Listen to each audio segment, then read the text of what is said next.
नमस्ते. माझं नाव ऋषिकेश अधिकारी, पोलीस निरीक्षक, सासवड पोलीस स्टेशन.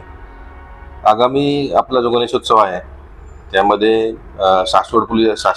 सासवड शहरामध्ये आपल्या गणरायाच्या आगमनासाठी जे तयारी चालू आहे त्या अनुषंगाने पोलीस विभागाने पण काही तयारी केलेली आहे. सासवड पोलीस स्टेशनमार्फत नुकतंच शहरात पथसंचलन केले होते. त्यामध्ये सासवड पोलिसांचे सर्व अधिकारी, अंमलदार आणि होमगार्ड यांनी सहभाग घेतला होता. तसेच मिरवणुकीच्या अनुषंगाने कायदा व सुव्यवस्था सांभाळण्यासाठी मॉब डिस्पर्सलची एक ड्रिल घेण्यात आली होती. आगामी जो गणेशोत्सव आहे त्यामध्ये मी पुरंदरमधील जे नागरिक आहेत त्यांना काही आवाहन करू इच्छितो.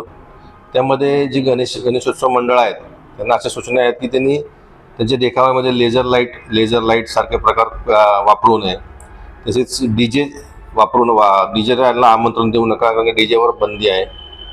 फटाक्यांचा कमीत कमी वापर करा. त्याने ध्वनी प्रदूषण तर होतंच, त्याच्यामध्ये हवेचं पण प्रदूषण होतं. आणि मिरवणुकीत फटाके वाजवले तर त्याचे पुढे दुखापत कोणाला होण्याची शक्यता असते. फ्लेक्स आणि बॅनरबाजी संदर्भात मी असं बोलू इच्छितो की त्याच्यामध्ये इतर जो कुठला दुसरं मंडळ असेल किंवा जो जातीय तेढ निर्माण होईल अशा प्रकारचे तुम्ही कुठले फ्लेक्स व बॅनरबाजी करू नका.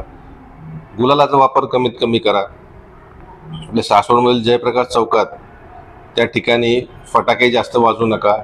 आणि त्या ठिकाणी सर्व मंडळांना यायची इच्छा असते तर त्यांनी आपण इतर मंडळांना पण त्या जयप्रकाश चौकात येऊन त्यांचे देखावे सादर करण्याचा अवधी द्यावा.